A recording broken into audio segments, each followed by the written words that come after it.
सुत्केरी भेटघाट तथा पोषण कार्यक्रम चाहिँ यो 2081-82 को आर्थिक वर्षदेखि सुरु गरेका छौं। यो कार्यक्रम त्यतिखेरदेखि चाहिँ यो कार्यक्रम हामीले बनाएर अहिले कार्यक्रम सुरु गरेका छ र यो कार्यक्रम चाहिँ हामीले अस्ति इसिपुमा पहिलोचोटि गर्यौं हामीले। अनि त्यसपछि आज यो फेदाप 1 सिमलेमा यो हस्पिटलमा चाहिँ आज दोस्रो चोटि हो, दोस्रो दिन भयो।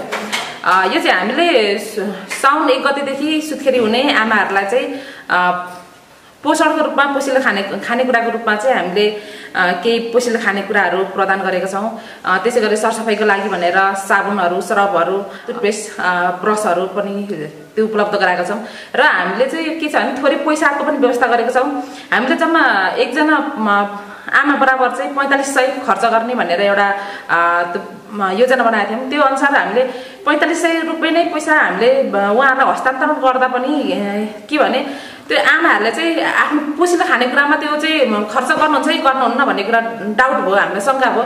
किनभने हाम्रो चाहिँ थुप्रै समस्याहरू हुन्छ, त्यसमा चाहिँ आमाहरूले त्यो पैसा लगेर चाहिँ पोषिलो खानेकुरा खरिद गरेर खानुहुन्छ भन्ने हामीलाई त्यो विश्वास त भएन। त्यो भएर हामीले चाहिँ आधी पैसालाई चाहिँ पोषिलो खानेकुरा हामी आफैले खरिद गरेर पोषिलो खाने लगायत केही सरसफाइको खानेकुरा सरसफाइ गर्ने सामग्रीहरू खरिद गरेर वितरण गर्यौं र आधी पैसा 2500 चाहिँ हामीले उहाँहरूलाई हस्तान्तरण गरेका छौं।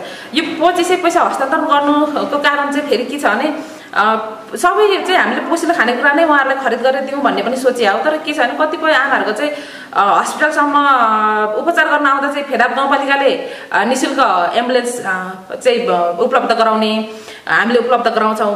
अनि हस्पिटलमा सुत्केरी भइसकेपछि चाहिँ उहाँहरूलाई घरसम्म जानको लागि भाडा पैसा नहुने अनि विभिन्न समस्या आएको कारणले गर्दाखेरि अब त्यो चाहिँ भाडै तिर्न नसक्ने भन्ने कुराहरू पनि कति ठाउँबाट आएको हुनाले त्यो 2500 पनि उहाँहरूलाई हस्पिटलमा सुत्केरी हुँदाखेरि घरसम्म पुग्ने व्यवस्था होस् भनेर चाहिँ हामीले 2500 पैसा पनि उपलब्ध गराएका छौं। त्यो पैसाले चाहिँ उहाँहरूले भाडाको पैसा तिर्न पनि सक्नुभयो र अन्यतिर अरु खर्च पनि गर्न सक्ने भयो।